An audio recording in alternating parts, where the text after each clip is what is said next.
Bonjour et bienvenue au podcast aujourd'hui. J'ai le plaisir d'avoir avec moi Dr Sébastien Heinz, podiatre, un des pionniers au niveau de la podiatrie dans les milieux hospitaliers. Euh, Sébastien Heinz, merci aujourd'hui d'être avec nous. C'est un plaisir de t'avoir, de vous avoir. Je vais peut-être te tutoyer, hein. Pas se Oui, perdre. oui, on peut se tutoyer, tout à fait. Ça va Merci de faire me plus léger au recevoir. niveau du format. Puis, dans le fond, c'est ça, très curieux du parcours académique qu'on a eu. J'ai lisé un petit peu ton parcours, mais moi, j'ai hâte d'en savoir plus. Comment ça a commencé, ton aventure podiatrique, là? Qu'est-ce qui t'a amené là-dedans? En fait, moi, j'ai consulté un podiatre quand j'avais l'âge de 15 ans, puis j'étais resté avec l'idée, tu sais, avec un intérêt pour cette profession-là. Et puis, j'ai été faire un DPM aux États-Unis, à New York, au New York College of Podiatric Medicine de 1992 à 1996, où j'ai fait la formation de base. Et puis, c'était à une époque où la podiatrie était très peu connue. Euh, Ouais.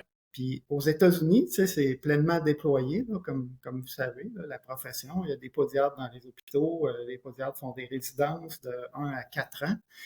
Et puis, après 4 ans, ben, je suis revenu au Québec. Et puis, au Québec, c'était un peu l'âge de pierre de la podiatrie. Tu sais, c'était un peu les débuts. Ouais. L'Ordre des podiatres avait été formé en 1975, une vingtaine d'années avant que je revienne. Mais tu sais, la OK, c'est majorité plus des ancien que je podiatres pensais. n'avaient pas de formation universitaire. Non. Donc, encore moins un doctorat. Il y avait un énorme décalage entre les nouveaux podiatres qui arrivaient avec cette formation-là états-unienne, puis ceux qui étaient ici, qui avaient le titre de podiatre qu'il avait eu par une loi grand-père qui avait été faite en 1975. Ça fait Hmm. que les podiatres, comme je dis, la majorité n'avait pas de formation universitaire. On n'avait à peu près pas le droit de prescrire des médicaments. C'était enchâssé dans la loi sur la podiatrie, mais le règlement n'était pas à jour. Et puis, ben, il n'y avait pas de podiatre dans les milieux hospitaliers, pas d'antibiotiques, pas de narcotiques pour encadrer la pratique chirurgicale. Fait que les Hmm. podiatres qui avaient une formation chirurgicale, la pratique chirurgicale était marginale à cause de l'impossibilité ou à peu près de prescrire des médicaments. Puis, ben, j'ai tout de même démarré ma clinique à ce moment-là à Repentigny, En puis quelle année? en 1996. Ah, wow, OK, vraiment au Puis, tout début, là. je l'ai eu pendant 7 ans. Oui. C'était une pratique générale, tu sais, basée sur la podiatrie à l'époque. C'était beaucoup de soins de pied, beaucoup de traitements d'affections musculo-squelettiques à partir d'orthèses plantaires. Puis j'ai essayé de développer, tu sais, un petit volet d'intervention mineure. Ben, il y avait les ongles OK. incarnés, que ça c'est connu, mais tu sais, Ouais. d'enlever des fibromes, des kystes, des petites interventions mineures, mais toujours très limité par le fait qu'on pouvait prescrire très peu de médicaments. On n'avait pas le droit d'injecter de corticostéroïdes. Tu sais, c'était vraiment limitant. Ah, wow, même la cortine t'es pas Même la autorisé à l'époque cortisone, déjà. Wow. on pouvait pas. Fait que j'ai essayé de développer un créneau d'intervention mineure dans ce contexte-là limité. Et puis, moi, je voulais acquérir de la formation en chirurgie. Puis pendant plusieurs années, j'assistais à un podiatre dans l'est de Montréal dans ses OK. chirurgies osseuses, surtout des hallux abducto-valgus. J'en ai fait Ouais. pendant 7 ans, donc je l'ai assisté de 1996 à 2003. Et Comme ça te puis, gardait une main dans la chirurgie quand même pour que tu puisses avoir oui, toujours le. oui, ça, C'est ça ça, me hein? mettait les mains dedans, ça me formait. C'est un genre C'est ça. de, je peux dire, mini préceptorat, si je peux dire. Et parce que j'avais Puis un pour. intérêt pour la chose. Mais Ouais. faire une résidence aux États-Unis, moi, je m'étais beaucoup endetté pour faire les 4 ans de base. Et Mhm. puis, j'avais une belle possibilité de faire une résidence dans l'Ouest canadien, là, à Vancouver. Mais je ne l'ai pas faite. C'était une décision que j'ai eu beaucoup de misère à prendre. Et Ouais. puis, je ne l'ai pas faite parce que je trouvais que, ben, d'abord, j'allais me surendetter encore plus. C'est ça, Par hein? rapport au Il y a domaine de l'enjeu d'argent. pratique au Québec, je me demandais qu'est-ce que j'allais faire, tu sais, chirurgicalement au Québec avec ça. Fait Puis, que ça a toujours été une mission de revenir au Québec. Donc, quand on est parti aux États-Unis, toi, c'était clair que en ça fait, allait revenir. quand je suis parti aux États-Unis, oui, mais Ouais. OK. j'ai branlé un petit peu quand j'étais à Vancouver. J'ai failli rester à Vancouver. Ouais. Si j'avais fait la résidence chirurgicale, je serais resté à Vancouver. Je serais pas revenu ici. Parce qu'à Vancouver, la podiatrie est plus établie, c'est plus Oui, facile de en pratiquer, fait, je présume. c'était couvert par l'espèce de RAMQ, Ah, RAM-BC, si ouais. je peux dire, là, par Ouais. l'assurance maladie. Et puis, il y avait des podiatres dans les hôpitaux, puis ils faisaient de la chirurgie, puis ils pouvaient prescrire tous les médicaments nécessaires dans Ouais. l'exercice de la fonction. Fait que, tu sais, il était beaucoup plus avancé au niveau des lois et règlements en pédiatrie Ouais. à Vancouver qu'au Québec. Fait que je suis revenu ici et puis Mhm. je l'ai regretté un petit peu d'être revenu ici parce Ouais. que je trouvais que c'était vraiment sous-développé. Je trouvais ça difficile au début. Euh, Ouais, il y avait j'ai tout été à vécu faire en fait, il y avait l'isolement rien. professionnel, tu sais, dans ma pratique. J'avais une clinique tout C'est vrai. seul. Et puis, je l'ai vendu, ma clinique, au bout de 7 ans, en 2003. J'ai vendu ça à Maxime Patnaud, d'ailleurs. Ah oui, intéressant. Oui, ma Lui clinique aussi, a... il revenait des États-Unis, il pratiquait, enfin, Oui, il avait étudié là-bas. exact. Parfait. Et puis, Il est plus jeune, il a gradué après, hein, c'est ça? oui, il a gradué, il a fini sa résidence chirurgicale en 2003. Fait que, il a dû OK. graduer autour de Après, c'est 2000, revenu. je me souviens pas précisément. Puis, moi, quand Ouais, vous j'ai étiez. vendu à Maxime, j'avais dans l'idée de prendre une pause un peu, j'avais besoin de voir autre chose, de butiner ailleurs. Ah oui, carrément, peut-être même changer de métier. Ben oui, en fait, j'ai vendu mon bureau, puis je suis rentré à Mhm. maîtrise en sciences d'environnement à Montréal. Et puis, je Ouais, travaillais c'est ce à que je voyais. demi-temps dans une clinique pédiatrique sur la rive sud de Montréal où il y avait 4 autres pédiatres. Fait que là, je suis sorti de mon isolement professionnel. Et c'est en 2003 qu'on a eu l'annexe 2 pour la prescription de médicaments, où là, on pouvait utiliser des C'est vrai. corticostéroïdes, puis plus de médicaments dans l'exercice de nos fonctions. C'était pas parfait, mais c'était déjà mieux avec les corticos, la bléomycine pour les verrues, puis là, ça se développait. Fait que c'est comme si quand je pensais aller ailleurs, là, les règlements ont commencé à changer. Là, j'étais d'une nouvelle dynamique dans une équipe où on était plusieurs podiatres. Là, je trouvais ça le fun. Mais j'avais entamé Plus ma motivant. maîtrise. Puis ma maîtrise, en fait, j'ai travaillé sur un dossier de santé publique. J'ai travaillé sur les effets du dichloro diéthyl trichloroéthane, c'est-à-dire le DDT, qui est un pesticide là, utilisé pour les cultures et Ouais. pour la lutte à la malaria, entre autres, dans les pays en voie de développement. Et puis, je travaillais Ils sur ont les risqué. effets de ce produit chimique-là sur la santé humaine et environnementale. Ça m'a amené à faire un stage en République démocratique du Congo dans une ONG qui travaillait à la réduction de la pauvreté. Je travaillais sur la section de lutte aux vecteurs à maladies hydriques, là, entre autres la lutte à la malaria. Et puis, mon travail de maîtrise, le corps central, c'était vraiment de travailler sur ce dossier de santé publique-là, qui était d'évaluer les effets de ce produit chimique-là sur la santé humaine. Et puis, j'ai fait un deuxième stage de maîtrise Oui. au secrétariat de la Convention de Stockholm là, des Nations Unies à Genève. Ce qui a fait que pendant 3 mois et demi, j'ai navigué un peu. J'avais mon bureau au secrétariat de la Convention. Et puis, je me promenais dans les C'est bureaux ça. des Nations Unies et de l'Organisation mondiale de la santé. Ça a été vraiment une super expérience. Une expérience qui m'a fait, Ça a dû sortir l'horizon pédiatrique, là. oui, puis de voir un peu les enjeux sous-jacents à des dossiers de santé publique. Puis, ça a été très intéressant comme expérience. Et puis, à à la fin de ma maîtrise, ben, je travaillais toujours demi-temps comme podiatre. Et puis, Mhm. ben, je pensais poursuivre au doctorat après ma maîtrise. Et puis, là, je trouvais que la pratique était plus intéressante. Et puis, là, j'ai hésité un Ouais. moment. Je me demandais, tu sais, qu'est-ce que j'allais faire avec ça, avec cette maîtrise-là, puis avec mon background de podiatrie. Et puis, j'ai flashé à un moment donné sur le pied diabétique, qui est un dossier de santé publique. Et puis, j'ai eu une opportunité d'intégrer une équipe de soins de plaie à l'hôpital de Joliette. Et là, c'est comme s'il y avait une C'est- cohérence entre mon parcours en On a réconcilié les podiatrie. deux d'univers, là. Oui, c'est ça. Puis là, ben, j'embarquais dans un dossier de santé publique avec ma formation Ouais. de maîtrise et de doctorat en médecine pédiatrique, puis ça faisait vraiment du sens. C'est là qu'a commencé cette aventure-là de pédiatrie en milieu hospitalier. Et puis, Ah, ça a là, fait on un est méchant en... virage quand même, hein. Comment? C'est un beau Comment? virage parce qu'on est passé dans la pédiatrie, on a perdu espoir un petit peu parce qu'il y avait il y avait pas Oui, encore beaucoup comment dire, effectivement. d'acquis qui étaient présents. Puis en Puis, sortant de là, on a baigné dans un univers où vraiment on a été exposé à tout le système de la santé et on voyait les faiblesses du système de santé. Puis là, on a réussi à réconcilier en disant qu'est-ce que je peux apporter à la pédiatrie dans le oui, milieu public. Ouais, c'est vraiment intéressant. C'est vraiment oui, un beau hasard qui a fait que finalement on est rentré un peu dans le domaine hôpital. Euh, C'est une effectivement. aventure.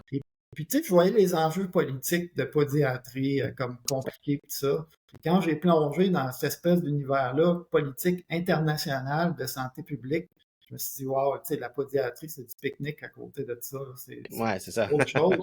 C'est à une échelle plus humaine qui me convient plus aussi. Puis, Ouais. fait que c'est comme ça que les choses se sont mises en place. Ça nous amène au début des années 2010. Et Oui. puis, là, pour travailler à l'hôpital, un podiatre, ben, ça n'a pas de statut, ça n'existait pas dans le système public. Non. Fait que c'est un de mes amis infirmiers qui m'a dit pourquoi tu n'essayes pas par l'université de développer un projet. À ce Ça moment-là, a commencé à l'université. j'étais chargé de Mhm. cours en enseignement clinique à l'université. Puis il faut dire que entre le temps où j'ai vendu ma pratique, puis que j'ai fait ma maîtrise, puis qu'après ça, je me suis réaligné un peu pour revenir, si je peux dire. Ben, il y a des Oui. podiatres qui n'avaient pas perdu foi en développement de la pratique au Québec, qui avaient réussi à obtenir l'annexe 2 justement pour plus de médicaments, les corticostéroïdes. On avait eu les radiographies aussi, chose qu'on n'avait pas quand j'étais aux L'imagerie, études. oui. Et puis, après ça, ben, il y a eu le programme universitaire à l'Université du Québec à Trois-Rivières, ce qui n'est pas banal. Fait que j'ai des collègues podiatres Exact. qui y ont cru et qui ont travaillé fort en parallèle quand moi, j'étais allé butiner ailleurs. Tu sais.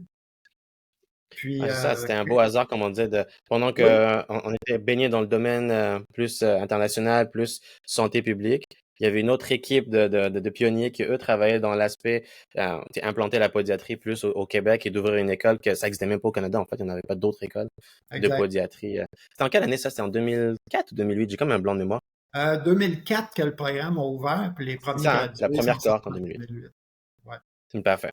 Puis toi, c'est Puis, à ce moment-là, 2010, donc 2 ans après la première cohorte, là, on est rentré oui, comme chargé de cours là-dessus.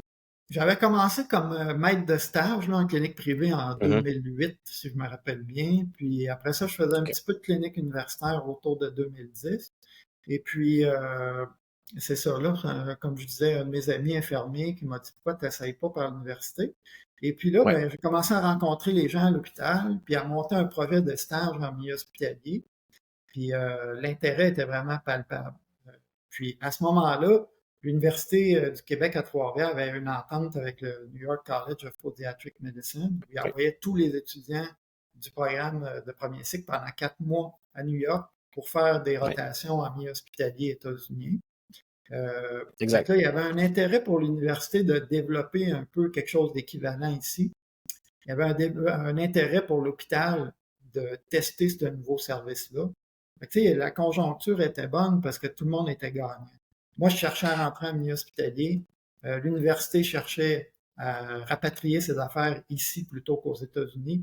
L'hôpital était intéressé à tester un nouveau service. Puis les patients, ça leur donnait accès à de la podiatrie, entre guillemets, sans frais, là, euh, Exact. Qui est pas dans le pour des public, qui est pas patients dans le privé à ce diabétiques, moment-là. neuropathiques, tu sais, qui généralement sont d'une classe socio-économiquement plus difficile, qui n'ont souvent Oui. pas les moyens de se payer des services au privé.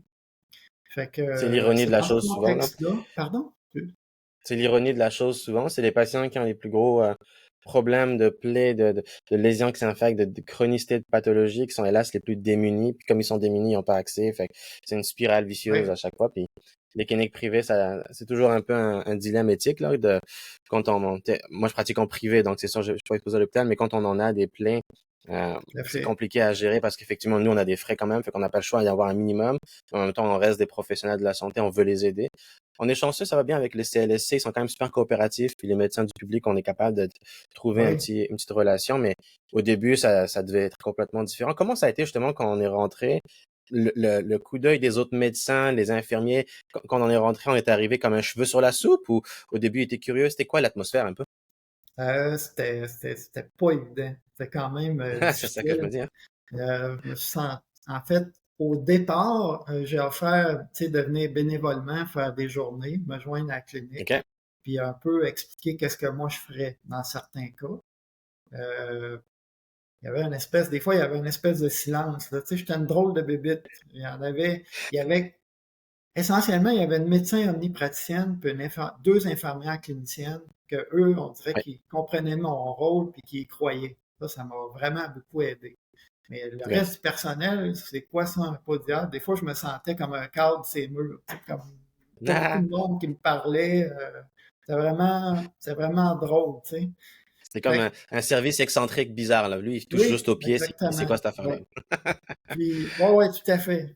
Puis ça a été de, tu sais, en fait, je pense qu'il a été, la recette, ça a été de tremper sur place, d'être sur place, Oui, puis de répondre aux questions, puis de montrer qu'est-ce que je pourrais faire, puis de commencer, là, à traiter des patients tranquillement.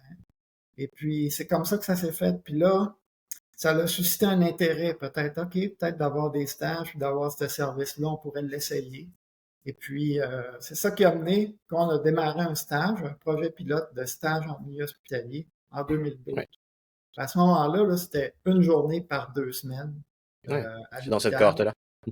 J'arrivais avec 4 étudiants. Oui, t'étais dans cette Ouais, dans la première période-là, batch. effectivement. Puis c'était jamais les mêmes étudiants. C'était vraiment un défi à gérer.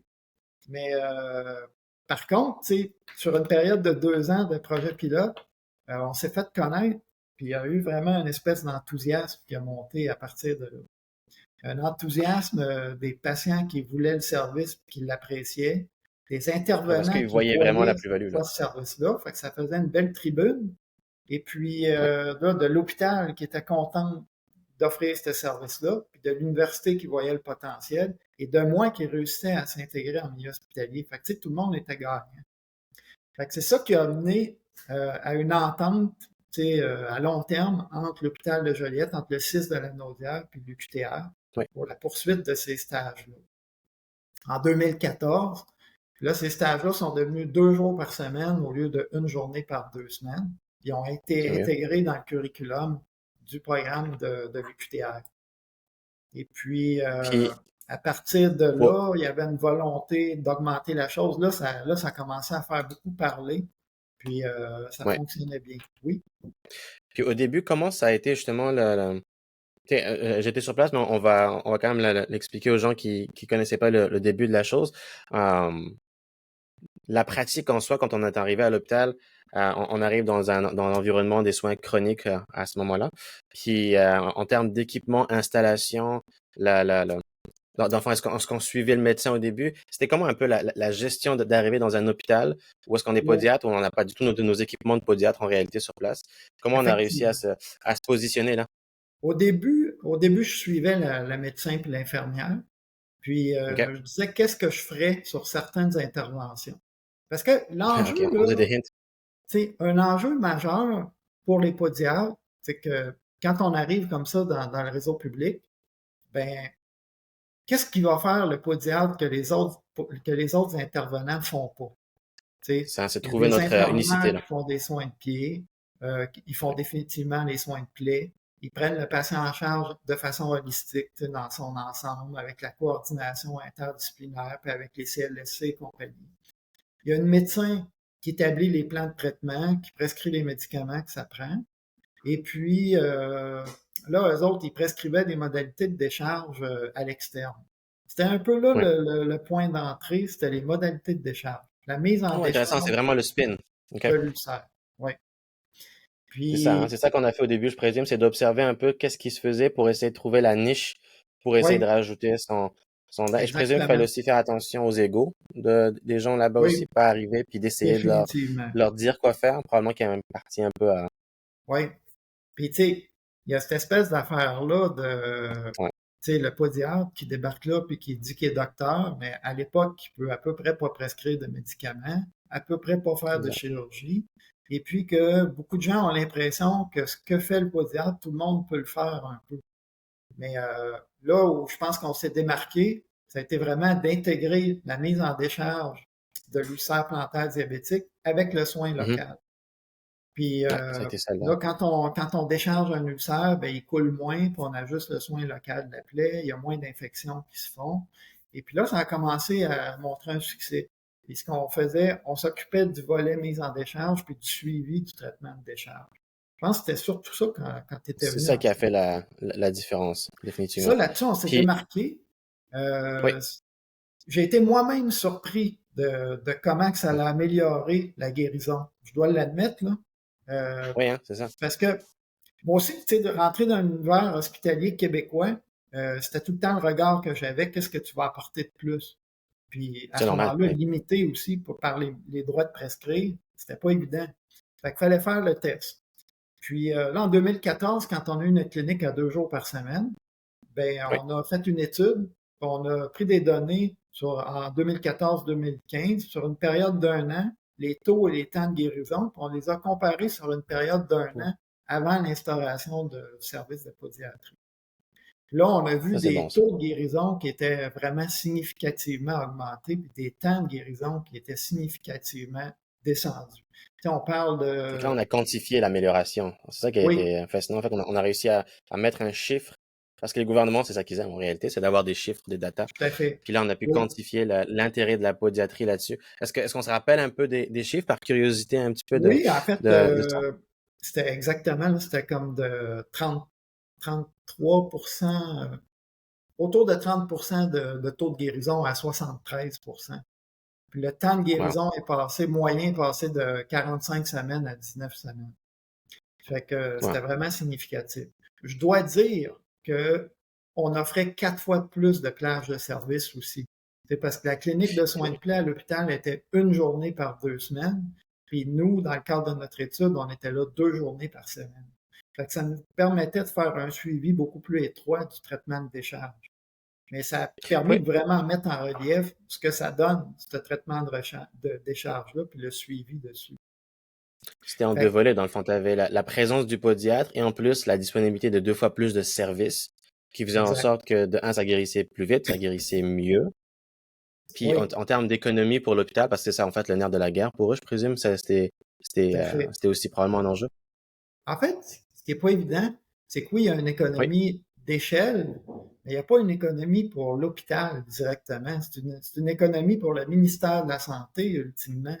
Mais ok, oui, c'est pour vrai. l'hôpital, quand ils nous fournissent des bureaux, quand ils nous fournissent les pansements, les ressources pour les soins, c'est des dépenses dans un premier temps. T'sais, C'est vrai. eux, ils ne voient pas sur leur budget annuel la réduction des coûts parce qu'il y a moins de patients qui sont amputés. C'est Même vraiment à s'il y a l'échelle moins de gouvernementale. patients hospitalisés à cause de l'ulcère plantaire diabétique, l'hôpital roule à plein pareil. Ça fait que ça paraît pas sur leurs chiffres. Fait que c'est quand même très difficile de démontrer, pas de démontrer le bénéfice, mais d'aller chercher cette plus-value-là au niveau financier, c'est pas évident.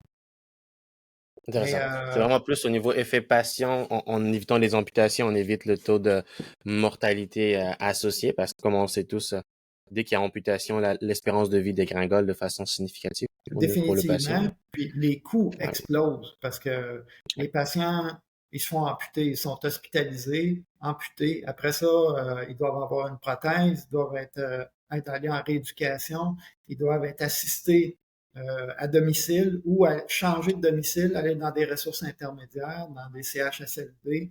Fait que les coûts sont exponentiels après.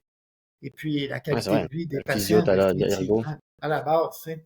On parle des coûts, Exact. mais parce que c'est un peu le nerf de la guerre, mais les coûts On se le humains cachera pas, voilà. sont catastrophiques, tu sais. Fait que Ouais, tout à c'est fait. un peu ça que c'est un peu ça qu'on a démontré, que finalement, il y avait un bénéfice à avoir un podiatre à l'hôpital. Puis ça, c'est devenu comme uniforme, pas uniformément, mais vraiment accepté, acclamé quasiment à l'hôpital de la Naudière. Là, l'équipe était convaincue, chirurgie vasculaire, infectiologie, tu sais, les principaux collaborateurs, ils voulaient des podiatres à l'hôpital. Et puis, ben là, on s'est implanté. Et puis là, je suis allé faire une formation, moi, en France à ce moment-là.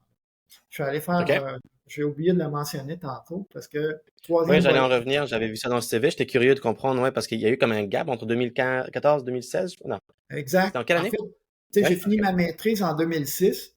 Et Oui, puis là, il y a eu cette implantation-là. Puis 2015-2016, j'ai fait ce qu'on appelle un diplôme universitaire là, en oui. France. C'est un peu l'équivalent d'un micro-programme ici, dans le système universitaire. Fait que c'était une formation échelonnée sur une année universitaire, là, en fait de OK. novembre à mai. Et puis là-dedans, j'avais 5 sessions de cours intensifs. Et puis j'ai fait un stage à l'hôpital Pitié-Salpêtrière. C'est une formation qui est offerte par l'Université de Sorbonne. Fait que Parfait. comme on disait au niveau des études en France, fait que c'est ça, la plus-value, dans le fond, du programme? Qu'est-ce qu'on est allé chercher là-dessus, puis qu'est-ce qu'on a appris, dans le fond? En fait, là, moi, je voyais dans la littérature, je trouvais que Oui. ça transparaissait dans la littérature qu'en France, notamment l'équipe de Pitié-Salpêtrière, par leurs publications, je voyais qu'il y avait une approche de santé publique aux pieds diabétiques, où ils travaillaient beaucoup plus sur la mise en décharge de l'ulcère dans le traitement, versus la formation que j'avais eue aux États-Unis, qui était peut-être un peu plus chirurgicale, puis Mhm. dans un système de médecine privée aux États-Unis essentiellement. Fait que j'étais curieux d'aller voir en France, avec un système public qui s'apparente peut-être plus à notre système à nous, comment est-ce qu'ils organisaient les soins de prise en charge du pied diabétique. Puis, C'est intéressant parce que ça, aux États-Unis, c'est de la chirurgie majoritairement parce que les assurances couvrent ça. Certains États vont avoir de la biomécanique un peu plus pour les sportifs et tout, des blessures. Les oui, plaies aux États-Unis, je suis même pas sûr s'ils ont beaucoup de formation là-dessus. Mais ce qui est intéressant, c'est qu'on regarde moins la France au Québec en termes de podiatrie. On est plus anglophone, on dirait, dans notre formation que francophone. On a quasiment des préjugés pour une ben, raison inconnue, là. C'est intéressant de... effectivement. Ouais, Effectivement, il n'y a pas de podiatre en France, tu sais, fait que c'est plus des médecins qui font du pied diabétique. Fait que, ben moi, j'ai voulu comparer les pratiques un peu. C'était ça l'idée de faire ce diplôme-là, puis d'aller me chercher une formation complémentaire. Ce qui a fait que ouais. j'ai fait un stage à l'hôpital Pitié-Salpêtrière de Paris, puis j'ai fait un stage au centre du pied de Ransard aussi en Belgique. Je voulais apprendre à faire certains types de plâtres là, pour la mise en décharge. OK, c'était ça l'objectif, c'est d'apprendre à faire les plâtres avec Exact. les experts là-bas de plaies. C'était vraiment d'améliorer la mise en décharge. Fait que d'améliorer mes compétences de mise en décharge, puis de comparer un peu les pratiques, si je peux dire, nord-américaines à celles qui étaient franco-européennes. Fait que Qu'est-ce qu'on a remarqué de différent? franco-européenne étant, dans mon cas, c'était Paris puis Rensort, Oui, en banlieue de Bruxelles. Et puis, ça a été bien vraiment comme formation. Ça me confirmait quand les Français travaillaient beaucoup plus sur la mise en décharge. Puis il y avait des taux de oui. succès vraiment intéressants. Ça s'apparentait beaucoup à ma façon de travailler à l'hôpital à Joliette. Là, mon but, c'était d'en venir de concilier un peu la pratique états-unienne avec celle de franco-européenne pour faire une combinaison, Un tu sais, juste plus milieu. canadienne ou plus québécoise. Et Mm. puis, jusqu'à temps qu'on ait les médicaments, c'était pas possible. Mais quand on a eu la réforme de nos règlements en 2020, et puis que Oui, maintenant on peut prescrire des antibiotiques, là, peut faire plus de chirurgie. Là, maintenant, je trouve qu'on développe une formule qui est hybride en ce qui se fait en France puis aux États-Unis. Puis, des fois, je fais une joke, mais qui est pas tout à fait une joke, que je dis aux gens, mais qu'est-ce qu'on attend pour devenir les Céline Dion du pied diabétique au Québec? ah, voilà. Hein? Parce que on a une biculturalité qui est une Oui, force. Parce qu'on peut aller chercher le meilleur des deux pour en faire une formule unique. Je suis convaincu, moi, de ce potentiel-là. Avec la formation que j'ai eue et puis l'expérience que j'ai, je suis convaincu maintenant. Il y a un endroit où on peut se positionner de façon stratégique qui est bénéfique oui, pour tout le monde, qui est bénéfique économiquement pour le système de la santé, mais surtout au niveau humain pour les impacts sur la guérison et sur la exact. prévention. Je suis absolument convaincu maintenant, tu sais, à la suite de C'est ces super intéressant parce que expériences-là. Et puis, ça, c'est super intéressant parce qu'on n'est jamais exposé à ce qui se passe en France à non, l'université ou dans nos pratiques quotidiennes zéro, là. non, La seule chose qui s'apparente un peu à ce qu'on voit, il y a un peu de biomécanique. Il y a l'expert en zébris qui était venu au Québec à quelques reprises. oui, J'ai un blanc de mémoire sur son nom. mais c'est Antoine Euh, Perrier. Antoine Perrier, Oui, exactement. Puis c'est super Antoine Perrier. intéressant parce que l'approche est tellement différente. Oui. En fait, Antoine Perrier, c'était un de mes enseignants au DU à Paris. Ah ben voilà. Ouais. Et puis, drôle de coïncidence, mais j'ai Oui. essayé d'attiser son intérêt à se joindre à l'équipe à l'Université du Québec à Trois-Rivières en Oh, ça serait bien ça. 2018. Et puis, je l'ai contacté. Et puis, il y a eu une connexion qui s'est faite vraiment. Et puis, à partir de là, ben, il est venu faire une formation. J'ai organisé une formation continue pour les podiatres en 2018. Et puis, il est venu séjourner au Québec. Je l'ai hébergé chez nous. Ah ben voilà. On a vraiment eu une belle connexion professionnelle, tu sais. Puis, la complémentarité, lui, la voyait bien. Puis le potentiel d'unir un peu la façon de faire Des philosophies. anglo-saxonne avec franco-européenne. Et puis, c'est là que lui est embarqué un peu avec, entre autres, la podobarométrie. Baropodométrie. Oui, Exact. ben, Parce que ça, les Américains ont une approche plus interventionniste, plus directe. Nous, on oui, l'a aussi, on fait plus d'infiltration. Je pense qu'en France, on est très actif à traiter les patients directement. En Europe, on dirait qu'ils sont un petit peu plus, de mon point de vue externe, conservateurs. Ils vont avoir des orthèses, par exemple, plus minimalistes, avec des petits éléments de garniture. Ils vont beaucoup plus travailler l'avant-pied. Puis nous, on est plus médio-pied, arrière-pied, j'ai l'impression, dans notre approche, en biomécanique en tout cas. en Fait fait, que oui, c'est ce que j'avais l'impression, un petit peu. ben, c'est intéressant qu'est-ce que tu dis. Ils vont avoir, eux autres, ils ont des semelles, en fait, des orthèses, mais qui sont Ouais, vraiment de modification des charges d'appui puis de la dynamique de la marche. Nous, exact. notre paradigme de l'orthèse plantaire ou des, tu sais, des semelles correctives, c'est beaucoup un moulage, tu sais. On fait un moulage d'emblée du pied, puis on modifie l'appui de ce moulage-là ou on modifie la façon dont on fait le moulage. C'est un peu le paradigme dans Exact. lequel on travaille, qui est très américain. En tout cas, moi, c'est la façon de faire que j'ai appris aux États-Unis. Oui, c'est Puis, britannique beaucoup, australien oui, aussi, c'est pas mal ça. On dirait que c'est comme si la littérature anglophone avait une approche, puis on dirait qu'ils n'ont jamais lu la littérature francophone, puis les francophones ont exact. une approche complètement différente, puis nous, comme on fait les deux, ben on se cherche. On est comme les enfants d'un Mais, mariage séparé mais, quasiment. effectivement, mais ça nous donne la force de pouvoir aller chercher le meilleur des deux mondes. Puis, tu vois, Exactement, ça, je réconcilier les trouve deux. qu'on l'explore pas encore assez, la façon de faire française de la Vraiment. podobarométrie, dans l'intervention musculo-squelettique, puis dans tout le volet prévention primaire ou secondaire par rapport aux pieds diabétiques. Pour moi, il y a un énorme potentiel. Parce que moi, ce que j'ai vu, le travail d'Antoine Perrier, entre autres, puis de son équipe, je trouve ça impressionnant puis hautement intéressant. Euh, Oui, vraiment, tu sais, à un moment donné, on est obligé un peu de choisir où est-ce qu'on focus. bien Moi, sûr. j'ai focusé beaucoup dans la pratique à l'hôpital sur plus maintenant le médico-chirurgical, plus le Oui. traitement de l'infection, le traitement de l'ostéite. Puis là, je veux faire plus de la chirurgie de décharge puis des plâtres de décharge. Et tout ce qui Ah, est OK. orthèse, Ouais. c'est plus dans la prévention. Et puis, Mhm. j'ai pas de place pour en faire. J'ai pas les outils à l'hôpital. Et puis, j'ai pas de place. Ma clinique est pleine de soins aigus. Puis on se le cachera pas, c'est aussi un frais plus élevé et pour le patient et pour la clinique de faire une orthèse. Il y a des coûts de scan, il y a des coûts d'orthèse en Oui, elle-même, les matériaux, les modifications. Ouais, c'est plus messy, on va dire ça comme ça, que de mais, travailler ces autres aspects-là, c'est sûr. mais on serait capable d'avoir les ressources. On manque de ressources humaines. Ça nous prendrait Oui, un podiatre qui travaille là-dessus, tu sais, à l'hôpital. Puis, je pense que c'est des choses qui pourraient se faire éventuellement. ouais, définitivement. Comme la baropodométrie, je l'ai installée dans ma clinique depuis 2021, je pense. Oui, Puis OK. au début, je l'avais intégré en toute transparence pour permettre aux patients de plus facilement voir ce que nous, on voit à l'œil. D'un Oui, point de vue que je n'étais pas sûr encore c'était quoi la plus-value, mais je trouvais ça intéressant de voir les points d'appui. Puis expliquer une capsulite, par exemple, sous le deuxième métatarse, ben, pourquoi elle est là. tout à fait. Puis montrer vraiment que c'est l'appui.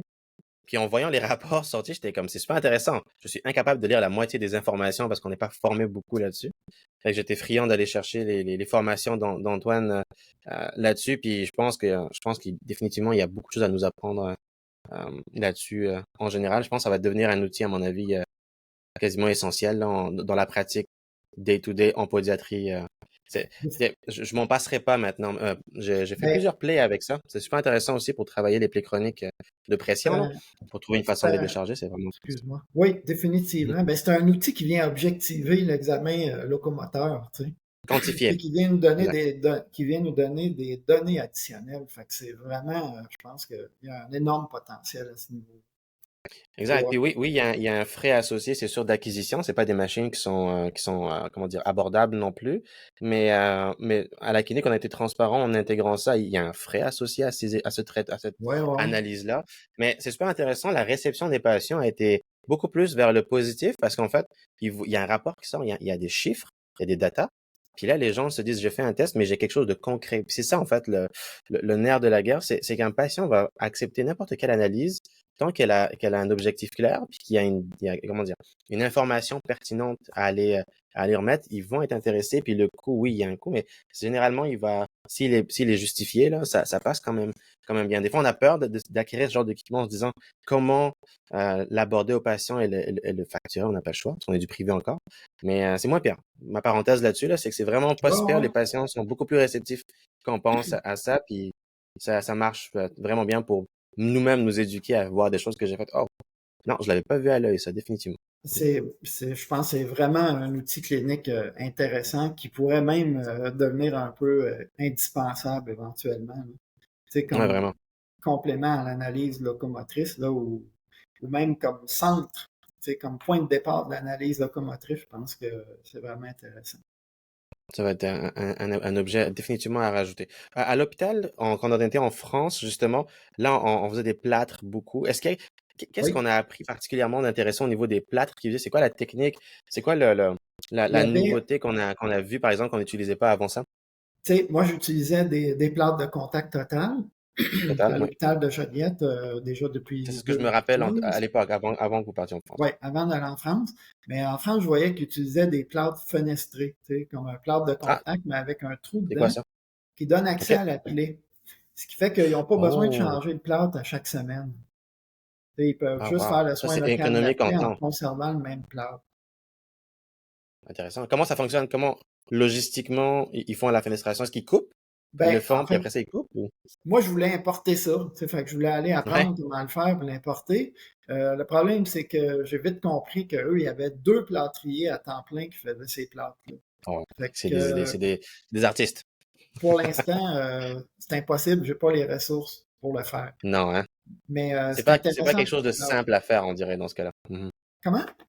C'est pas simple à faire, dans le fond. C'est pas Non, juste fenestrer avec tiens, un coupe-plâtre, là, puis d'aller genre couper juste le trou. Non, c'est ouais, plus. non, mais c'est pas très compliqué pareil. Mais ça OK. demande plus de ressources au niveau de plâtrier orthopédique. Tu sais. Chose que nous, on n'a pas pour l'instant, fait que j'ai mis ça sur la glace. On continue le plâtre de contact total.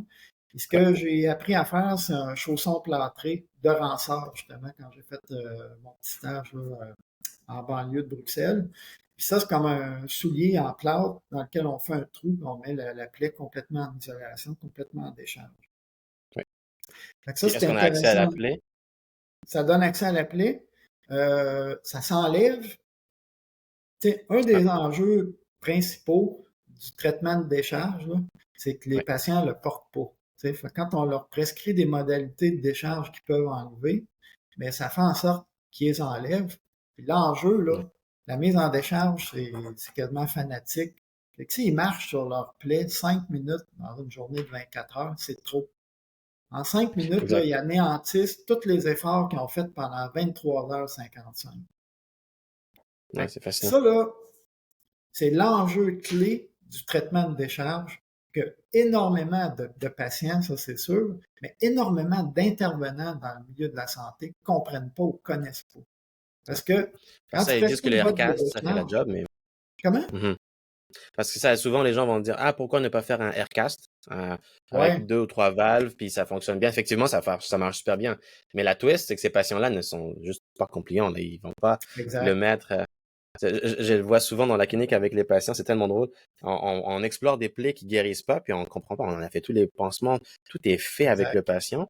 Jusqu'à ce que je pose la question. Des fois, je fabrique une semelle avec une isolation parce que ils veulent pas mettre de bottes. On n'a pas le choix. Je fabrique des semelles avec une grosse isolation dans du diabafoam.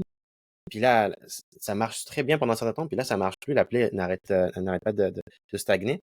Puis en explorant, quand ils restent à la maison, ils la portent pas. Ils restent pieds nus parce qu'ils veulent laisser leurs pieds respirer. Puis ils mettaient la décharge seulement en sortant, mais ils sortent 5-10 minutes.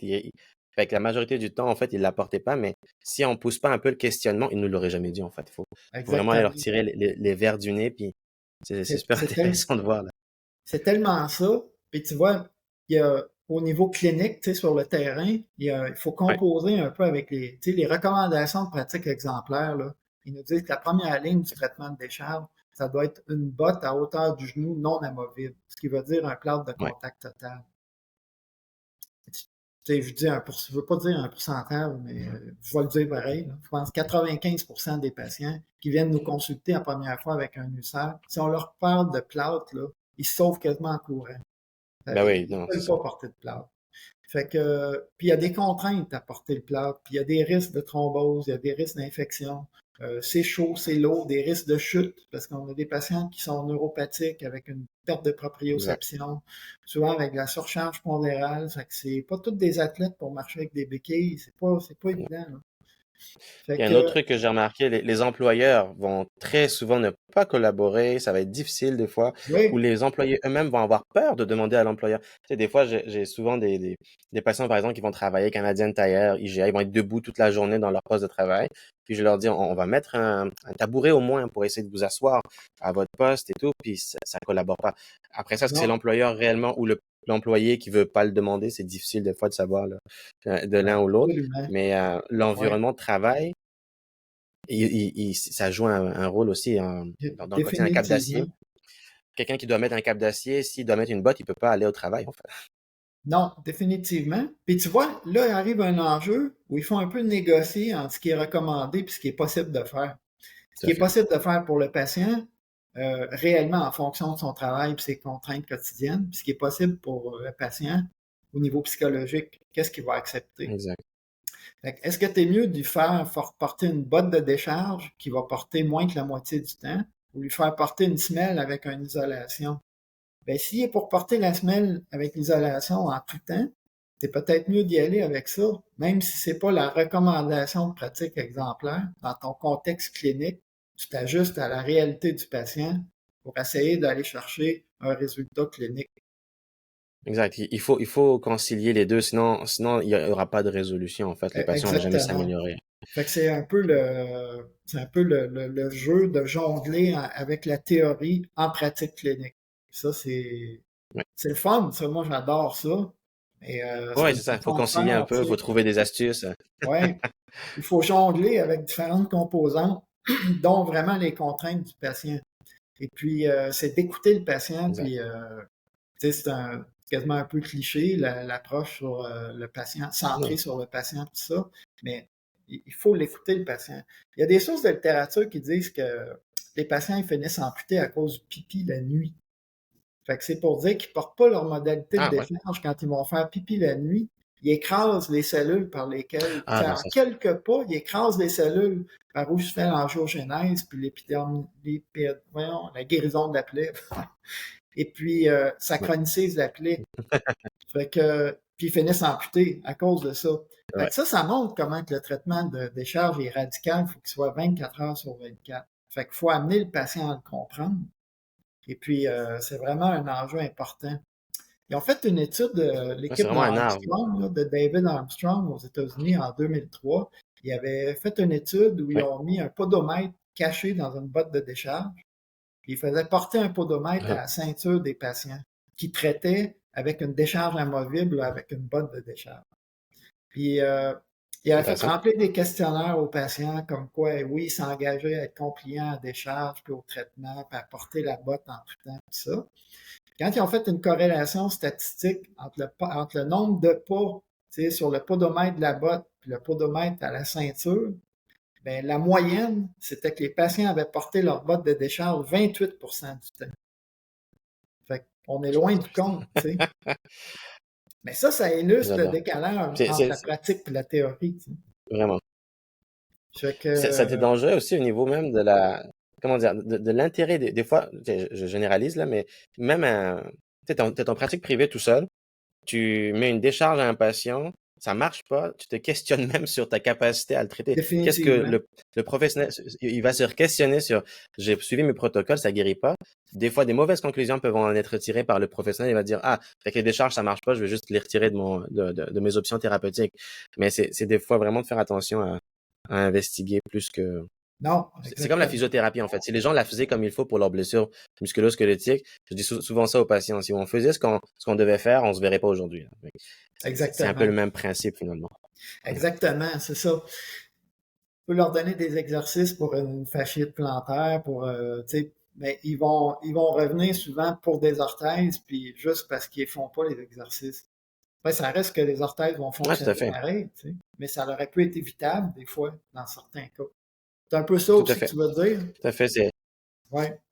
Ouais, bah, Fait c'est que, ça. Généralement, je spin dans cet aspect-là. Je vais dire aux patients, dans le meilleur des mondes, on est supposé faire nos exercices de physio, faire du gym, rester en forme, manger santé. ouais, Concrètement, on n'a juste pas le temps ni l'énergie pour faire nécessairement tout ça. L'orthèse est un peu un raccourci. Ça nous permet de supporter et limiter l'amplitude de mouvement pour permettre de guérir la pathologie. Mais idéalement, il faudrait la combiner à des exercices. La sédentarité, si elle était présente, l'orthèse ne sert à rien parce qu'au final, tu ne la porteras pas. Si t'es Oui, pas actif, l'orthèse n'est pas pertinente. Il faut un effectivement. hybride d'activité, de renforcement. Puis l'orthèse n'est pas une finalité, ce n'est qu'une étape. Donc si finalement il reste des symptômes, Exact. on va les finir avec autre chose. C'est pas un endgame en soi de traitement. C'est s'il y a un lien entre la pathologie et la biomécanique qui montre qu'il y aurait un intérêt à supporter, qu'on va la faire et on va la faire des fois avant les autres traitements dans un but de pas faire le contraire et faire des frais aux patients. Dans le fond, si on traite la pathologie puis finalement ça revient tout le temps, ben on vient de perdre des sous. Des fois, s'il y a un intérêt biomécanique, on la ferait avant. Puis on ferait les Dé- traitements par la suite, par exemple. Mais bref, là, Définitivement. on Oui, dévie oui, un peu de la chose, mais c'est un peu la philosophie. oui, oui, tout à fait. C'est ce que j'avais lu dans la littérature qui semblait être plus logique. C'est ce que je voyais dans les best practices, dans les discussions. L'orthèse est encore très débattue, là. Il y a beaucoup de choses à apprendre. Puis définitivement, comme on disait, l'approche française est juste pas du tout utilisée ici. Puis j'aime bien voir les orthèses de patients qui viennent de France. Dans mon secteur, il y a quand même beaucoup de Français. Puis j'aime bien voir les semelles que je reçois. Puis on se dit, mais ça se peut pas que ça marche. Il y a rien. Il y a deux, trois garnitures. Mais les patients les apprécient. Puis il y a un effet. Fait que c'est vraiment intéressant de voir. Puis je pense qu'il y a un manque un peu d'échange encore qui se fait là-dessus. Des fois, Oui, les deux côtés peuvent être biaisés. Des fois, un podologue en France va dire, ah, c'est trop extrême, le plastique, c'est trop rigide, ça marche pas, mais concrètement, ça marche de l'autre côté. Et vice-versa.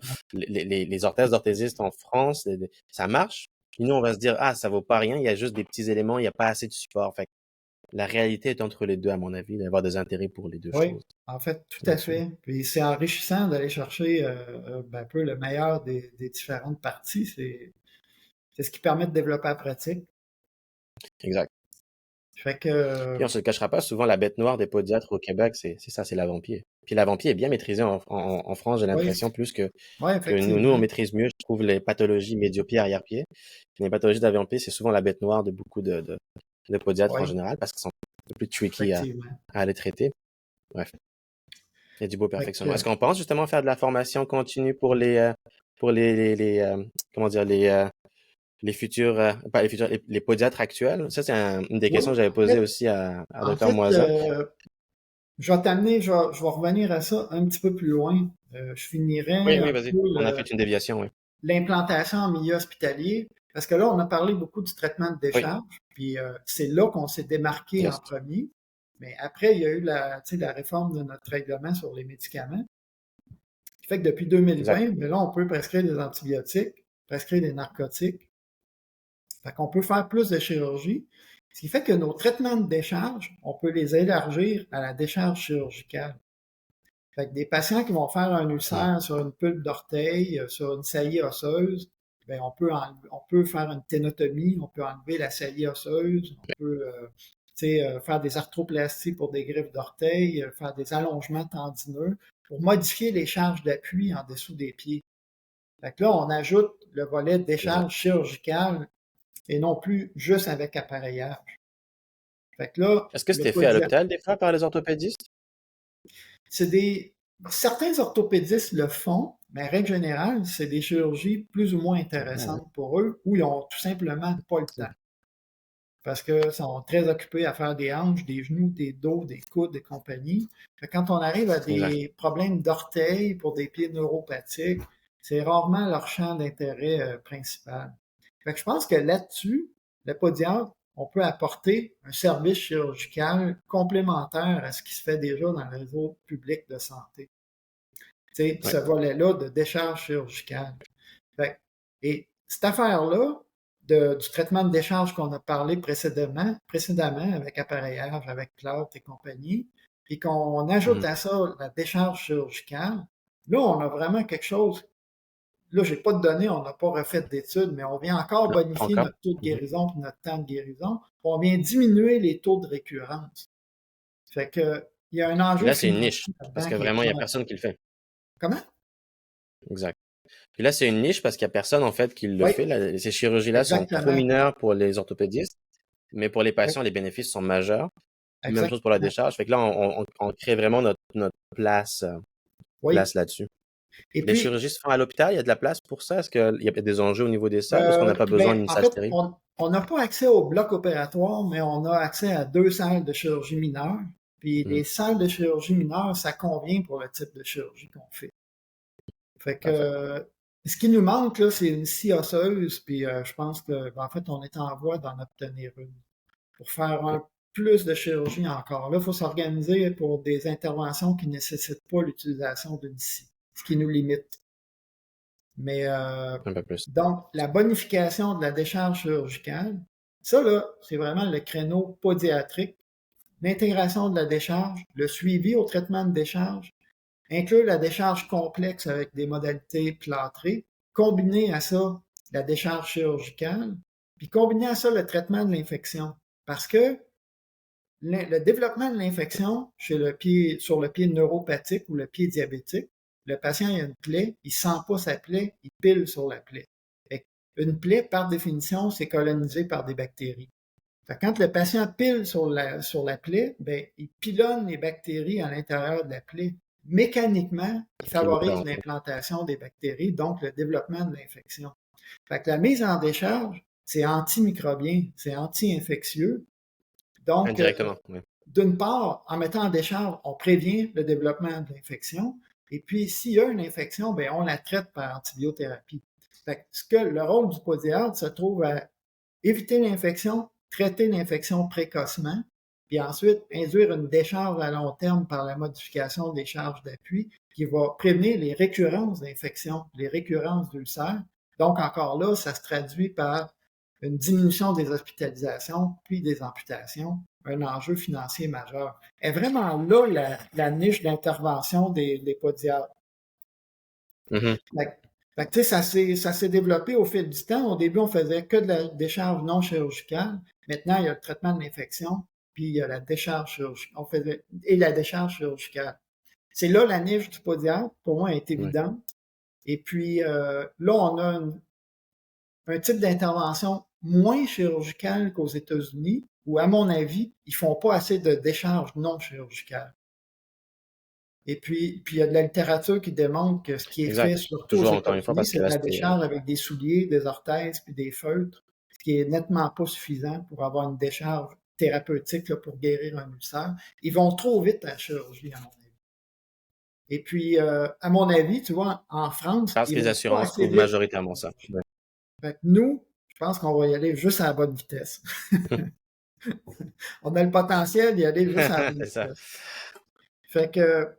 Et puis là, quand tu me posais la question pour la formation continue, moi, je travaille sur l'élaboration d'un programme de deuxième cycle qui s'appellerait Pied diabétique et chirurgie de décharge, où on va offrir de la formation, un programme de deuxième cycle, un programme court de deuxième cycle, de formation sur la prise en charge du pied neuropathique, des ulcérations, les traitements de décharge complexes à partir de plâtre, à partir de chaussons plâtrés, et la décharge chirurgicale. Et puis, l'idée, c'est de créer un bassin de podiatres aptes à travailler en milieu hospitalier, qui vont pas faire des grosses chirurgies ostéo-articulaires, tu sais, pas des hallux valgus, pas de reconstruction d'arrière-pied, de cheville, mais des ténotomies, de faire des biopsies osseuses, d'enlever des saillies osseuses, d'enlever des séquestres osseux en prescrivant des antibiotiques. Et ce que ça fait, c'est qu'il y a moins de patients qui vont finir en orthopédie ou en infectiologie parce qu'ils vont être traités par le podiatre. Là aussi, il y a un désengorgement de certains services de médecine spécialisés, comme infectiologie, comme orthopédie. On peut avoir un impact aussi sur chirurgie vasculaire parce que on est en mesure de faire une évaluation vasculaire puis de l'ensemble des capacités de guérison du patient. Je pense quand même dans une bonne mesure de déterminer qui a vraiment besoin d'une chirurgie vasculaire et qui peut être traité conservativement, et puis de référer le patient au chirurgien vasculaire quand il y en a vraiment besoin. Fait qu'on peut contribuer à désengorger la chirurgie vasculaire. Fait que ça, c'est beaucoup notre rôle pivot là, par rapport à l'évaluation vasculaire, au traitement de l'infection, puis le traitement de mise en décharge à partir d'appareillage complexe et de chirurgie de décharge. Fait que c'est ça que je veux qu'on développe comme offre de formation aux podiatres en pratique pour continuer à médicaliser puis chirurgicaliser la profession, mais surtout occuper cette niche-là qui est très prometteuse là, dans le réseau public. En fait, je suis tellement rendu convaincu qu'il y a une niche dans ton monde idéal. Pardon? Ouais, c'est ça. J'allais en venir à ça justement. Dans ton monde idéal, là, un podiatre à l'hôpital, il ferait quoi? Ce serait quoi le rôle? Tu sais, là, on parle beaucoup de plaies, un rôle très spécifique parce que justement, l'intérêt est évident là, de la chose, mais dans un horizon de 10 ans où les plaies sont déjà acquis, les chirurgies mineures sont déjà présentes, on va Ben, commencer à potentiellement pouvoir avoir des rôles plus élargis. C'est quoi, à ton avis, le best scénario? Disons ça comme moi, ça. ce que je vois par rapport au pied diabétique ou de façon plus large, le pied neuropathique, Mhm. c'est parce qu'on parle des diabétiques qui représentent peut-être 80-90% de notre patientèle à l'hôpital, de notre patientèle neuropathique. Oui, Mais on a des patients qui ont des neuropathies suite à des traumatismes, suite à des maladies inflammatoires, suite post-AVC, des maladies héréditaires, des maladies congénitales, tu sais, spina bifida, Charcot-Marie-Tooth, donc toutes sortes de types de neuropathie qui se retrouvent avec des points d'appui insensibles où ils développent des ulcérations. Fait que moi, je pense que le podiatre est pas mal le mieux placé pour faire l'évaluation de ces patients-là et déterminer une trajectoire de soins. Qui va faire quoi? L'infirmière en soins de pied pourrait faire quoi? L'infirmière en soins de plaie va faire quoi? Donc, faire une stratification du risque, déterminer le risque réel de ces patients-là. Est-ce qu'ils sont à risque d'ulcération? Puis d'organiser une trajectoire de prise en charge. Ça, c'est le rôle 1 du podiatre. L'autre, on en a parlé en masse, c'est le traitement de mise en décharge, qui inclut la oui, décharge chirurgicale, le traitement de l'infection et le traitement de l'ostéite du pied diabétique, traitement de l'ostéite qui se fait en complémentarité avec les infectiologues et dans une certaine mesure avec les orthopédistes aussi. Et puis, il y a toute l'organisation ensuite, qu'il faut que les patients guérissent, c'est une bonne chose, mais il faut éviter les oui. récurrences d'ulcères. Il y a des études qui nous démontrent que dans un horizon de 5 ans, il y a plus de 80% des patients qui vont réulcérer. C'est une chose de Oui. guérir, mais il faut organiser une trajectoire de soins pour prévenir les réulcérations. Et puis prévenir ou intervenir de façon précoce quand il y a une réulcération. Je pense que le podiatre est des mieux placés pour organiser ces trajectoires de soins-là en prévention secondaire des ulcérations. Et Ça puis serait à ensuite, l'extérieur de l'hôpital dans ce temps-là. Oui. ben, à l'extérieur ou à l'intérieur, dépendamment des Oui? ressources qui seront mises en place pour la prévention. Actuellement, c'est peut-être pas notre grande force dans le réseau public de santé Non. québécois, la prévention. En général, oui. Mhm. Il y a beaucoup d'endroits dans le monde, il y a des provinces canadiennes où ils font plus de prévention, puis ils en parlent d'en faire plus ici. On verra. Moi, des fois, je dis que si les podiatres ne rentrent pas dans les hôpitaux, c'est les hôpitaux qui vont rentrer chez les podiatres. On va y revenir plus tard, tu vas comprendre qu'est-ce que je Oui, veux vas-y, dire. vas-y. Je vais finir avec le rôle du podiatre en milieu hospitalier. On parle de stratification du risque, traitement des plaies avec la décharge, avec les infirmières en soins de plaies, avec des appareils préfabriqués, des appareils plus complexes, les plâtrages, la chirurgie de décharge, traitement de l'infection, de l'ostéite, euh, organisation des soins de prise en charge secondaire. Mais il y a aussi d'autres plans. On peut contribuer à désengorger les urgences en traitant les entorses, les fractures mineures, les infections, les ongles incarnés. Euh, tout ce qui est pathologie ou la plus vaste majorité des pathologies qui se présentent à l'urgence, des patients qui se présentent à l'urgence, on pourrait contribuer à désengorger les urgences, ce qui est un secteur névralgique pour les hôpitaux.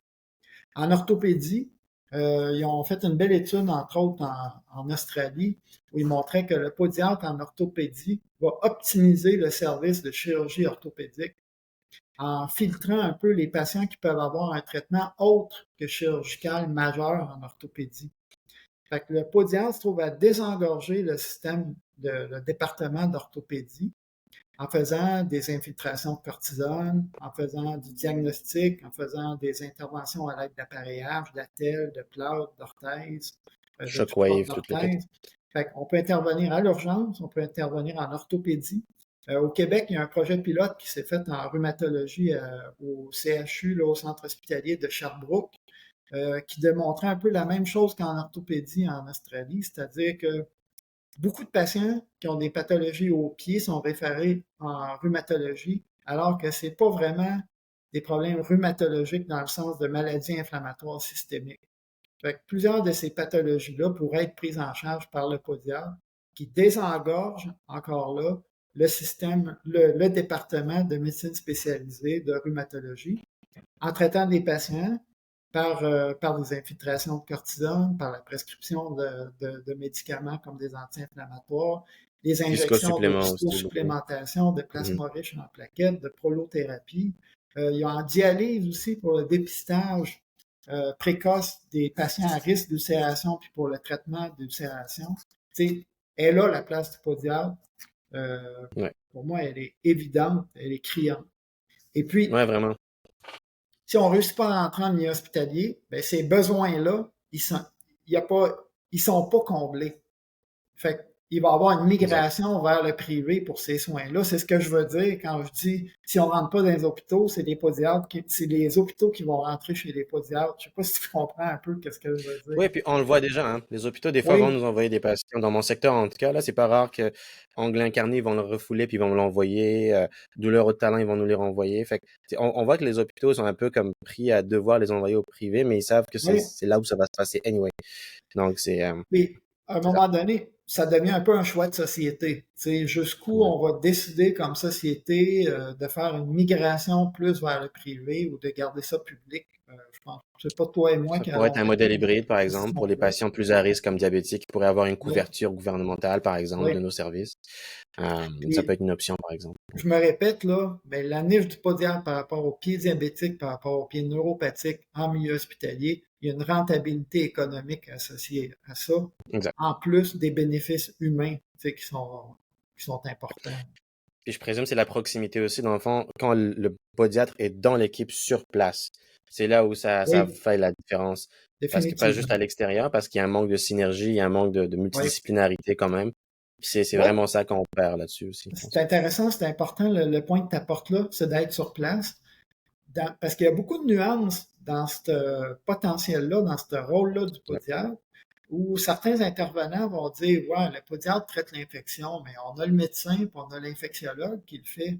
Oui, mais de diagnostiquer l'ulcère, de le traiter, le mettre en décharge, puis de traiter l'infection tout de suite, euh, moi, pendant qu'on ne pouvait pas prescrire d'antibiotiques, là, que je travaillais à l'hôpital, j'ai eu un bon nombre de patients qui ont compliqué parce qu'il y avait un délai des fois de 12 heures, de 8, c'est ça. 12, 24 heures avant qu'il y ait un antibiotique, parce que des fois, les infections sont fulgurantes.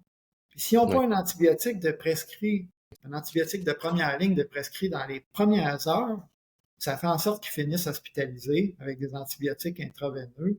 On ne pas dire que des fois, ils finissent amputés. C'est ouais. majeur. C'est la rapidité avec laquelle le podiatre intègre les différents volets, l'évaluation vasculaire, le traitement de l'infection, puis le traitement de décharge. C'est ça la force. Exact, Puis définitivement. ça, je trouve que c'est ça qu'il faut faire connaître. C'est notre principal défi comme podiatre. Il faut le faire comprendre, il faut le faire connaître, ça. Ouais, c'est ça. On va devoir passer par des systèmes de lobbyisme pour aller essayer de pousser les instances gouvernementales. Je pense qu'il y a un intérêt. Ils sont de plus en plus ouverts, on dirait, Définitivement. intégrer, à intégrer d'autres professionnels. Je pense que ça va être un rôle important que les podiatres dans Oui, leur communauté, qui se fassent connaître par les médecins locaux, qui prennent le temps d'aller peut-être présenter leurs services tu sais, dans les CLSC locaux, parce qu'après ça, ils vont travailler à l'hôpital, souvent, ces médecins-là. Fait que de faire un peu de PR pour la podiatrie et tout à pour leur fait. pratique, de toute façon, ça va être une belle plus-value. On est chacun influenceur dans notre secteur. Fait que ça Tout à vaut la fait. peine de prendre le temps de le faire. C'est payant dans tous les sens du terme, que ce soit pour la pratique et pour la Absolument. profession là-dessus, là. En, en 2016, là, Oui, suite à l'apparition, on n'avait pas encore publié à ce moment-là, mais on avait sorti nos chiffres bruts là, de notre étude qui montrait les taux de guérison et les temps de ah, c'était guérison fascinant. J'avais aimé diminués. ça. Ouais. Et puis, on avait une candidature qui avait été soumise pour le prix Hippocrate là, qui récompense l'innovation en interdisciplinarité au Québec là, dans le secteur de la santé. Ouais. On a gagné, en fait, j'ai gagné la médaille du jury euh, et Avec raison. puis, pour cette innovation-là, et puis, la médaille du jury, elle m'a été remise dans le cadre du gala du prix Hippocrate qui était sous la présidence d'honneur du ministre de la Santé et des Services sociaux, qui était Dr. Gaétan Barrette à l'époque, Oui, à à l'époque. l'automne 2016. Ça m'a donné vraiment une belle tribune pour faire un peu connaître qu'est-ce qu'on faisait. Puis j'ai eu des rencontres directement avec les adjoints du ministre. pour la discussion d'inclure les podiatres en milieu hospitalier. Il y avait un Ah, projet c'est excellent. pilote qui était discuté. C'est quand même, ça a beaucoup avancé. Vraiment, Euh, vraiment, ça a été non, un moment important. Puis définitivement, sans cette contribution-là, on n'en serait pas rendu exact. à ce qu'on a aujourd'hui d'acquis, là, définitivement. Puis le ministre Barrette démontrait quand même un intérêt soutenu. Et Oui, puis, il y avait un plan d'implantation prévu pour l'automne 2018, puis on est tombé en élection. On a changé de exactement, changement gouvernement. gouvernemental. Ouais. Le nouveau gouvernement est intéressé, le gouvernement de la CAQ, de garder cette orientation-là. Puis après est arrivé la COVID, tu sais, fait qu'on a comme eu un mauvais timing. Ouais. Mais là, je trouve que les planètes se réalignent, tu sais. Je trouve que Exact. le temps revient bon. On a eu des contraintes de temps, mais je pense que moi, je suis très confiant que ça va finir par marcher. Oui, vraiment, c'est une question de temps, définitivement. Même comment dire, le j'arrive pas à trouver le mot en français, mais le vibe, le ressenti, voilà, des médecins quand on leur parle, il y a beaucoup plus maintenant de respect, si on peut dire ça comme ça, là, envers la podiatrie. Ils comprennent vraiment qu'on n'est pas là pour juste faire des orthèses ou autre. Là, on a vraiment une disciplinarité. Enfin, on est très large dans notre pratique locale du pied.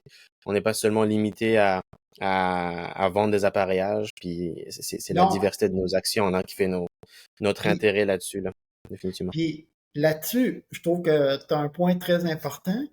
Puis, il faut pas oublier, ça fait juste depuis 2020 qu'on a ces droits élargis là. Fait que c'est vraiment tout nouveau.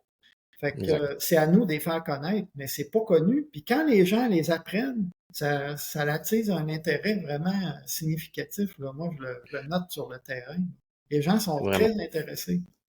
Ils sont pas Oui, fermés à travailler avec le podiatre, au contraire. exact. Oui, eux, ils voient ça souvent comme une façon de se décharger de patients qui sont moins intéressants pour eux aussi. Oui, C'est une façon que je le spin des fois quand je parle aux médecins, c'est, vous n'avez pas le goût de gérer ça. C'est pas nécessaire. Vous vous cassez pas le bicycle, comme on dit en québécois.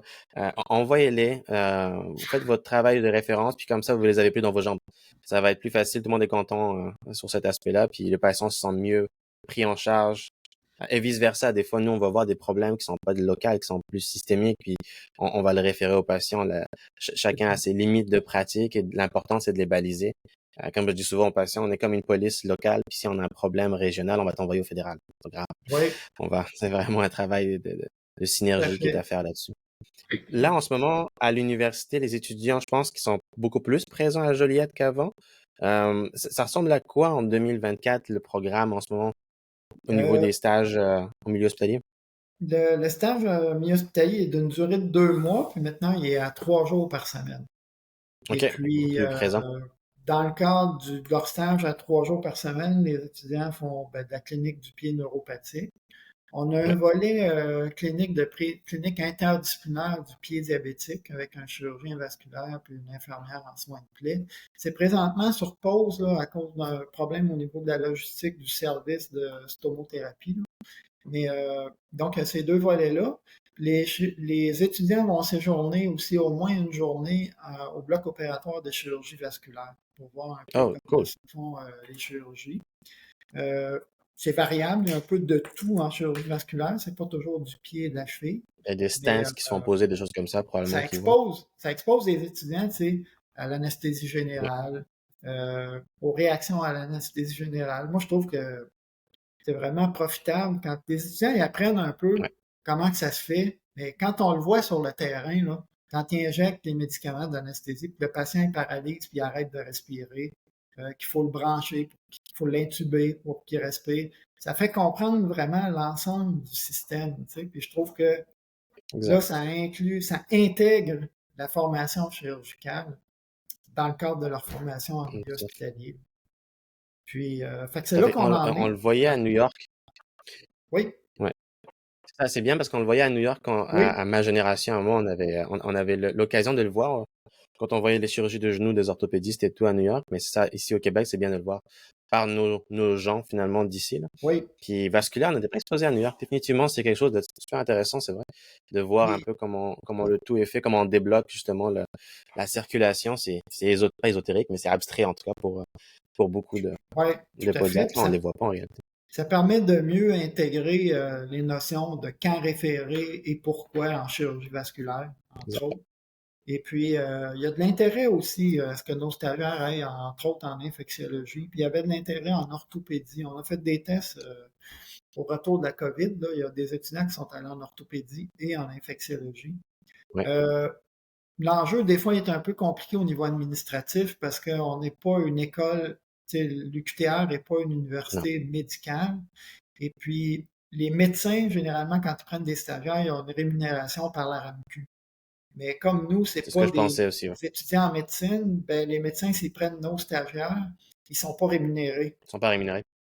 Puis, en Hmm. chirurgie vasculaire, ils le font, mais ils sont pas rémunérés. Fait que je les trouve particulièrement généreux, puis je trouve ça vraiment intéressant. Vraiment. Mais il va falloir trouver une formule qui soit plus pérenne, là, qui soit pas juste basée sur la bonne volonté, Non, éventuellement. exact, Ça, parce qu'il c'est un faut. enjeu des fois.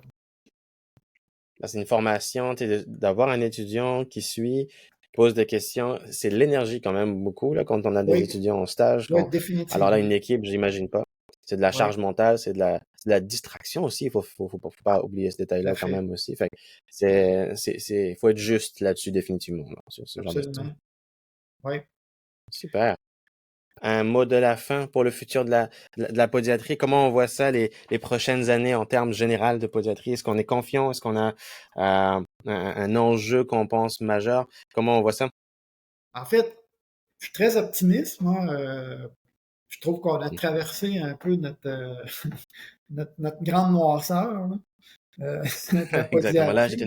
ténèbres. Maintenant, on est dans notre révolution tranquille de la pédiatrie, là, avec notre nouveau règlement depuis 2020. Et puis, cette implantation-là, ce développement-là de la pratique, avec le développement de notre formation universitaire, le développement de la recherche, euh, le développement de la pratique chirurgicale, tout ça devient possible avec les nouveaux règlements sur les médicaments. Fait que je pense que je pense que le potentiel est là. Il y a 1 Oui, million 200 000 diabétiques au Québec. Là-dessus, on estime peut-être 30 qui sont neuropathiques. Ça veut dire 360 000 diabétiques neuropathiques au Québec. à risque. Juste ça, Ouais. là, ça pourrait occuper entre 500 et 800 podiatres à temps plein. Puis on est Les- 350. le potentiel il est énorme. Oh oui, on n'est pas assez. Je pense un des défis, c'est de produire plus de podiatres pour répondre à la demande. Ouais, définitivement d'avoir plus de présence, surtout si on débloque l'aspect public, là. Là, les Définitivement. chiffres vont devoir être révisés, là, parce que c'est Absolument. définitivement à 20 qui sortent par année, on fournira pas, là. On a 114 hôpitaux au Québec. Si on est Ouais, 350 podiatres, ça veut dire que c'est difficile de répondre à la demande. C'est un définitivement. défi intéressant, mais ça reste un défi. Un défi très positif, puis je pense qu'il Ouais. faut s'organiser pour être capable de répondre à cette demande-là. Ouais, exact. Puis c'est de l'implication de chaque podiatre de continuer à faire du PR, comme je disais localement, de continuer Oui, de parler du métier, de garder vraiment puis, comment dire, l'énergie dans- positive là-dessus, là. Mm. puis je trouve ça important de dire ça. Je trouve que dans notre période de noirceur, Euh, moi, j'avais une peur qu'on réussisse pas à développer le champ de pratique des podiatres. Comme ça s'est fait dans d'autres professions, où ils se Ouais, sont mis à produire plus de professionnels, mais ils n'ont pas augmenté leur champ d'intervention. Ce qui fait qu'ils exact. ils se sont retrouvés des fois avec beaucoup de professionnels sans champ de compétences augmenté. Ça fait que ça limite le scope. Mhm. Nous, maintenant, avec cette affaire-là, des médicaments qu'on peut traiter l'infection, qu'on peut injecter avec l'échographie, des corticostéroïdes, viscosupplémentation, plasma riche en plaquettes et compagnie, là, on vient vraiment augmenter notre champ d'intervention. Ça vient augmenter la niche d'intervention des podiatres, puis ça vient augmenter le besoin populationnel pour avoir des services de podiatrie. Ouais, Fait que tout je à trouve fait. Puis qu'on on est à une période vraiment intéressante du développement de la profession par rapport à quand moi j'ai commencé en 1996. C'est beaucoup plus intéressant de graduer comme podiatre maintenant en 2024 qu'en vraiment. 1996 aux États-Unis. On a Non, vraiment fait un définitivement, beau bout de chemin. c'est ça, c'est des beaux acquis qu'on commence à avoir. Il y a encore un peu de forme. Moi, je pense aussi qu'on pourrait rajouter plus de formation universitaire pour les gradués déjà. D'aller un peu faire des Oui, up-to-date sur des nouveautés et tout. Je pense que les formations continues le font déjà quand même bien, mais je pense d'avoir des certifications supplémentaires, ça pourrait aider à comment dire, à valoriser un peu l'expertise podiatrique parce que les formations qu'on donne, c'est une chose, mais je pense d'avoir des micro-certificats, c'est pas à dire, mais une documentation qui prouve l'expertise du podiatre dans des niches, domaines supplémentaires, ça peut être super intéressant. Puis je pense que ça devrait être la prochaine étape. T'sais, en podopédiatrie, en play, en biomécanique, en sportif, il y a pas mal d'options. Puis ça va aussi créer, je pense, de l'engouement envers les podiatres eux-mêmes, d'aller chercher ces, euh, comment dire, cette expertise-là pour aller se, comment dire, se perfectionner, hein. Finalement, c'est pas mal ça surtout. De- Définitivement. Je suis absolument convaincu. Puis je pense que de ces formations-là s'en viennent. J'ai parlé Oui, du programme sur lequel je travaille. Je suis confiant que ça démarre bientôt, là. ouais, définitivement, des bruits de couloir semblent être positifs pour tout ça. Oui, Merci oui. beaucoup pour le podcast aujourd'hui. Ça a été un plaisir de se parler. Merci à vous qui avez écouté aussi. Ça a été un plaisir de Ben, vous avoir avec nous. merci énormément pour l'invitation, de m'avoir donné la tribune un peu pour témoigner de mon expérience. Fait que, Avec je vais grand plaisir. souhaiter bonne chance, puis au plaisir de se croiser. Oui, puis on va probablement se reparler d'ici les prochaines années, prochains mois, quand il y aura d'autres débouchés, d'autres acquis intéressants à jaser. Je pense qu'on effleure la surface de tout ce qui peut se faire dire. On pourrait faire un 4 heures, je pense, à mon avis, Oui, facilement, sur tous les différents sujets qu'il y a à faire là-dessus. effectivement. Oui, il y a du stock pas mal. Oh OK, yes. ben merci Bye. encore. Au plaisir.